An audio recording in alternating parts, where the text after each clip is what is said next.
50% লোক দুর্নীতি করছে, করছে না? অবশ্যই করছে। তার আর 50% লোক ভালো ছিল। তাদের কি এখন বিচার হইতেছে? তাদের জেল হইতেছে, তাদের বিরুদ্ধে মামলা হচ্ছে, তাদেরকে জবাব দিয়ে তার মুখে আনা হয়েছে।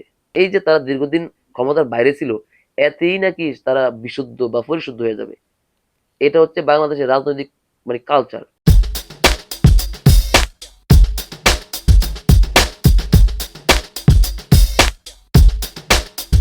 প্রিয় দর্শক, আরো একটি ভিডিওতে আপনাকে স্বাগত। আজকে আমি কথা বলবো রাজনীতির একটা গুরুত্বপূর্ণ বিষয় নিয়ে। সেটা হচ্ছে কি, বাংলাদেশের রাজনীতি কেন ভালো হয় না জানেন? বাংলাদেশের রাজনীতি কেন ঠিক হয় না জানেন? বাংলাদেশের রাজনীতিতে ভালো মানুষ আসতে পারে না কেন জানেন?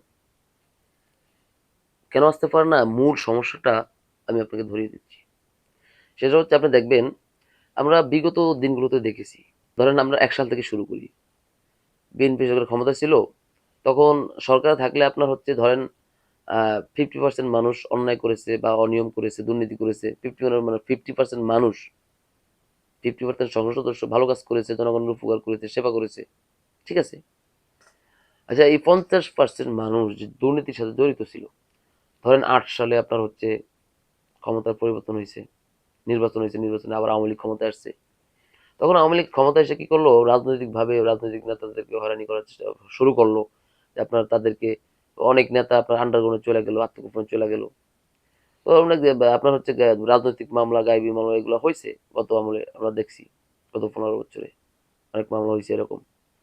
তো তখন ওইসব মামলাতে আপনার হচ্ছে নেতা টাইপের যারা ছিল, তারা তো সব আত্মগোপনে চলে গেছে ইন্ডিয়া, বিভিন্ন দেশে, বা দেশেই লুকিয়ে ছিল। তারা কিন্তু ধরা পড়ে নাই। ধরা পড়ছে, জেল কাটছে কারা জানেন? সাধারণ কর্মীরা, যারা দুর্নীতির সাথে জড়িত ছিল না। কথাটা বুঝতে পারছেন? তো তারপরে কি করলো, দীর্ঘ আপনার হচ্ছে বিএনপি ধরেন 17 বছর বা 16 বছর ক্ষমতার বাইরে ছিল। এর মধ্যে 17 বছর অনেক, তাদের সাথে অনেক ভুল ভ্রান্তি অন্যায় করা হয়েছে। এটা অস্বীকার করার মতো, এটা সত্য বাস্তবতা। তো কি করলো, এই যে আপনার এই যে 17 বছর তারা ক্ষমতার বাইরে ছিল, বাংলাদেশের রাজনৈতিক প্রেক্ষাপট কি জানেন? ধরেন আপনি যে 17 বছর রাজনৈতিক মানে ক্ষমতার বাইরে ছিলেন, আপনি বিশাল ত্যাগী, নির্যাতিত। এতে আপনার যত পাপ পড়ছে, এই যে যে সময় ক্ষমতা ছিল, ওই সময় যে ক্ষমতা ছিল, ক্ষমতা থেকে যত পাপ পড়ছে, সব শুদ্ধ হয়ে গেছে, বিশুদ্ধ হয়ে গেছে। এই যে 17 বছর ক্ষমতার বাইরে ছিল, এই জন্য সে এখন পরিশুদ্ধ আউল হয়ে গেছে। কথাটা বুঝতে পারছে? আবার সে দেশে রাজনীতি করতে আসবে, দেখতে পাচ্ছে এখন এমপি হবে। আমরা অনেক লোক আছে সংসদ সদস্যের টিকিট পেয়েছে। তো আপনার ভালো মানুষ আসবে কিভাবে? তাদেরকে বিচার হয়েছে যারা দুর্নীতির সাথে জড়িত ছিল। 2001 থেকে শুরু করে 6 যারা দুর্নীতির সাথে জড়িত ছিল, 50% ছিল তো। 50% যারা দুর্নীতির সাথে জড়িত ছিল, তাদেরকে বিচার হয়েছে সঠিক প্রক্রিয়া? তারা তো আত্মগোপনে ছিল, তাদের বিচার হয় না, তাদের জবাব দিতে হয় না। কথাটা বুঝতে পারছেন? তাদের কোনো বিচার হয় না, তারা তারা তারা ভয় পাবে, ভয়টা পাবে কোন জায়গায়? তারা 16 বছর ক্ষমতায় বাইরে ছিল, আপনার সাধারণ নেতা কর্মী জাল মামলার শিকার হয়েছে। এখন এই নেতারা আবার এসে জায়গা দখল করছে, এখন তারা এমপি হবে, আবার দুর্নীতি করবে। কারণ তারা তো ভয় পায় না, তাদেরকে তো শিক্ষা দেওয়া হয়নি। তারা দুর্নীতি করবে না কি করবে? আবার ধরেন দীর্ঘদিন আওয়ামী লীগ ক্ষমতা ছিল, ধরেন 50% লোক দুর্নীতি করছে, করছে না? অবশ্যই করছে। ধরেন আর 50% লোক ভালো ছিল। তো এই যে এখন আপনার হচ্ছে গত 2024 সালের আগস্ট মাসে, 5 আগস্ট যে সরকার পতন হইলো, ক্ষমতাচ্যুত হইলো, ধরেন সকল নেতারই আন্ডারগ্রাউন্ডে চলে গেছে, বা পলায় অমনি লুকিয়ে লুকিয়ে আছে। তো মাঠে আন্দোলন সংগ্রাম করতেছে কে? সাধারণ নেতা কর্মীরা। জেল মামলার শিকার হইতেছে কে? ধরতেছে কে? পুলিশ পাইতেছে কারে? সাধারণ নেতা কর্মীদেরকে। কথাটা বুঝতে পারছেন? তো ওই নেতারা কিন্তু ধরা পড়বে না।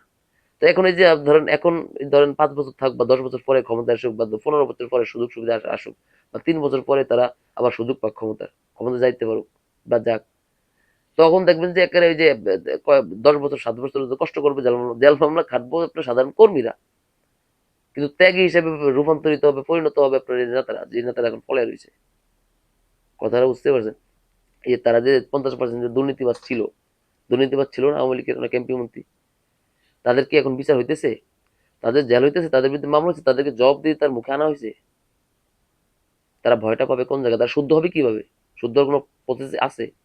ধরেন এই যে যারা দুর্নীতি করছে, তাদেরকে যদি বিচার আওতায় আনা হইতো সঠিকভাবে, দেখেন তারা রাজনীতির মাঠ থেকে হারা যেত। বা ভবিষ্যতে যদি কোনো অপরাধ করতে যাইতো, তখন তারা 100 বার ভাবতো অপরাধ করার আগে। এখন তো সেটা হইতেছে না। দেখবেন যে 10 বছর পরে যদি ক্ষমতা আসে বা 15 বছর পরে যদি ক্ষমতা আসে বা 5 বছর পরে যদি ক্ষমতা আসে, তখন এই যে তারা দীর্ঘদিন ক্ষমতার বাইরে ছিল, এতেই নাকি তারা বিশুদ্ধ বা পরিশুদ্ধ হয়ে যাবে। এটা হচ্ছে বাংলাদেশের রাজনৈতিক মানে কালচার। এইভাবে চলে বিদায়ী হচ্ছে বাংলাদেশের রাজনীতিতে ভালো লোক আসতে পারে না, আসার সুযোগ থাকে না। রাজনীতিটা তো নোংরা হয় এখান থেকেই। এ বিষয়ে কেউ কথা বলে না তো।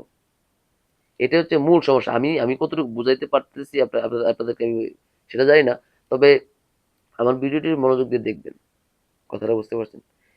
তো আপনার দীর্ঘদিন ক্ষমতা থাকলেই আপনার হচ্ছে কোনো বিচার নাই, সালিশ নাই, যে দুর্নীতি করলো, ক্ষমতা থেকে দুর্নীতি হয়েছে, দুর্নীতি করছে, আপনার এখন পতন হয়েছে, এখন পলায়ন হয়েছে বা অন্য দেশে গিয়ে আছে, অবস্থান করতেছে। বিচার নাই, সালিশ নাই, আপনার হচ্ছে জবাবদিহিতা নাই, আর যে অপরাধের শাস্তি নাই। সে দীর্ঘদিন ধরেন 5 বছর 3 বছর ক্ষমতার বাইরে থাকলে সে নির্যাতিত, সে ত্যাগী, সে পরিশুদ্ধ হয়ে গেল। আরে ভাই, এটা কোনো নিয়ম হইলো? এটা কোনো কথা হইলো? এতে তো তার যে 5 বছর পরে 10 বছর পরে যদি ক্ষমতা আসে, তার অপরাধের মাত্রা আরো বেড়ে যাবে। এটাই লজিক, যুক্তি এটাই বলে। সুতরাং ওইখানে ভালো মানুষ আসতে পারবে না তো, সুযোগ থাকবে না তো। এটা ভুল নিয়ম। সুতরাং এই নিয়ম পরিবর্তন করতে হবে। যদি বাংলাদেশের রাজনীতি ভালো করতে হয়, যদি এই নিয়ম যতদিন পর্যন্ত পরিবর্তন না হবে, ততদিন পর্যন্ত বাংলাদেশের রাজনীতি ভালো হওয়ার কোনো সুযোগ নাই। ইম্পসিবল। আমি বললাম, আমি ফারুক বলে বলে রেখে গেলাম। সুতরাং এই কালচার পরিবর্তন করতে হবে। কথাটা বুঝতে পারছেন? সুতরাং সবাই ভালো থাকবেন, সুস্থ থাকবেন এবং আমার ইউটিউব চ্যানেলটি সাবস্ক্রাইব করবেন, আমার ফেসবুক পেজটি ফলো দিবেন। সকলের প্রতি দোয়া রইল। আসসালামু আলাইকুম।